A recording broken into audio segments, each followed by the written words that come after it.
Anyone wondering if the Dallas Cowboys were truly champing at the bit to get things underway in this year's training camp need look no further than the first couple of practices. On day one, there were some near skirmishes that were dissolved fairly easily, but on day two, things spilled over in a big way. During a full team drill in the middle of practice, a fight broke out on the sideline that escalated into a massive rugby-level scrum and punches being thrown, eventually being broken up. But before practice was allowed to continue, head coach Brian Schottenheimer tore into the entire roster at midfield, hurling justified expletives and repeatedly screaming, "Do you King understand me?" before resetting for the next round of reps. The message was received, and there were no further incidents on the day. "Did you guys hear what I said?" said Schottenheimer. "I definitely won't repeat it, but here's the deal. I love the intensity. I love it, and these guys are working their asses off. I love that. But, again, there's a tempo that we discuss every day, and we've talked about it multiple times."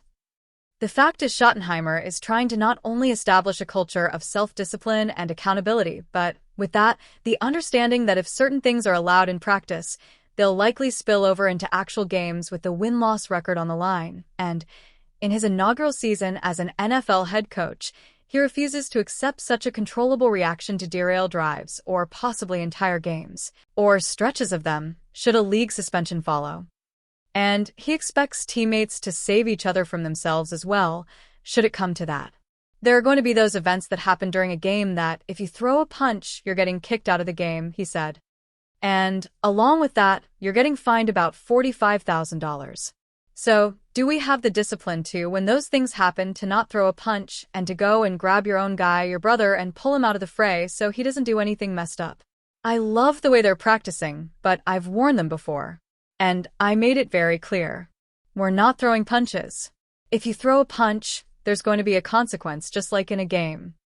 I love that competitive nature. It just can't get into where we're throwing punches.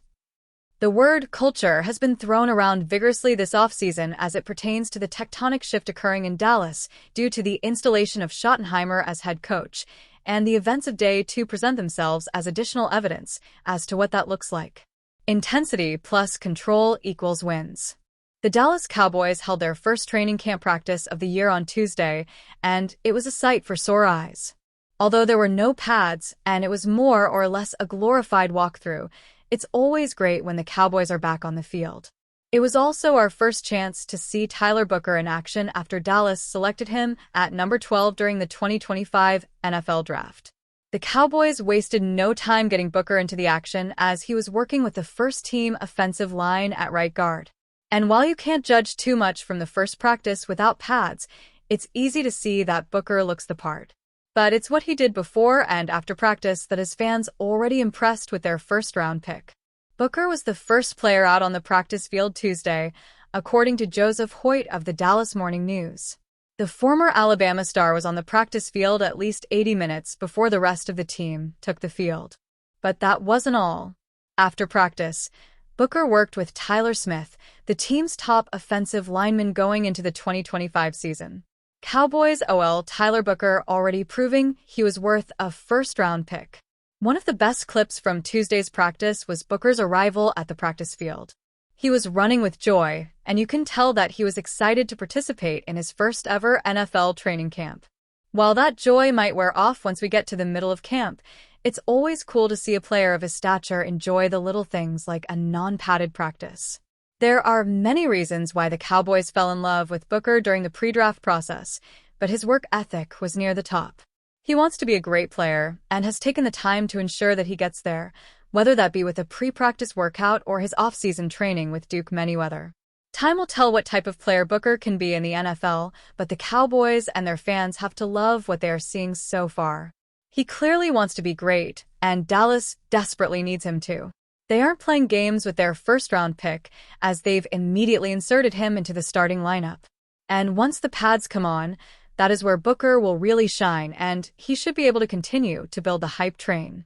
DeMarvion Overshown may not be on the field for the Dallas Cowboys during training camp, but the breakout star linebacker has been making his presence felt. Overshown has been side-by-side with defensive coordinator Matt Eberflus, even holding a play sheet and calling some plays in. His energy has also been noticeable, consistently hyping up his teammates after big plays and moments on the practice field. That was on full display once again during Thursday's open practice in Oxnard. During team drills, Eberflus' defense continued to force turnovers and Malik Hooker came up with a big play in the end zone. Hooker picked off Dak Prescott and took it to the house. After Hooker picked off the ball, Overshown was the first man to catch him, sprinting the full length of the field to celebrate the interception. Just watch Agent Zero hit the Jets. Overshown is not expected to suit up for Dallas until late November, but his knee is looking good for this stage of his rehab process. Agent Zero was having a stellar year for Dallas before suffering a torn ACL, MCL, and PCL during a game against the Cincinnati Bengals in December last season. Before his injury, Overshown recorded 90 tackles, 5 sacks, 1 forced fumble, 1 fumble recovery, an interception, and a touchdown. A healthy Overshown on the field with Eberflus utilizing his talents is going to be a lot of fun to watch. The Dallas Cowboys are in the middle of a very public dispute with star pass rusher Micah Parsons. However, Parsons indicated throughout the offseason that he would report to training camp as a full participant in the middle of the dispute. Parsons did just that, which made Jones' words on the situation all the more surprising. Cowboys owner Jerry Jones randomly takes a shot at Micah Parsons, saying even if they sign him, it doesn't mean they'll have him because he was hurt for 6 games last year. Fact check. He only missed 4. He then also says they made Dak Prescott the richest player in football, and he missed 2/3 of the year.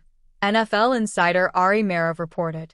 However, it would appear there was some truth to Jones' words, as Parsons is now dealing with an injury. Cowboys DE Micah Parsons said, "He's dealing with back tightness. It's something that I feel is going to hold me back, so I just need to rehab." Parsons said his agent has reached out to the Cowboys and now it's up to Dallas to return the call, reported The Athletic's John Machota. People were interested in these podcasts. Fans reacted to the injury on social media. As a lifelong fan, any fan who puts any hope in this team is just delusional at this point. One fan wrote on Twitter, "This does not sound good at all. Typical Cowboys waiting until the last minute to get anything done while alienating their players in the process," someone else added. "Jerry is an idiot and maybe one day he'll learn. But if I'm a free agent, I'd think twice before going to Dallas," another fan added. It'll be interesting to see how this situation unfolds.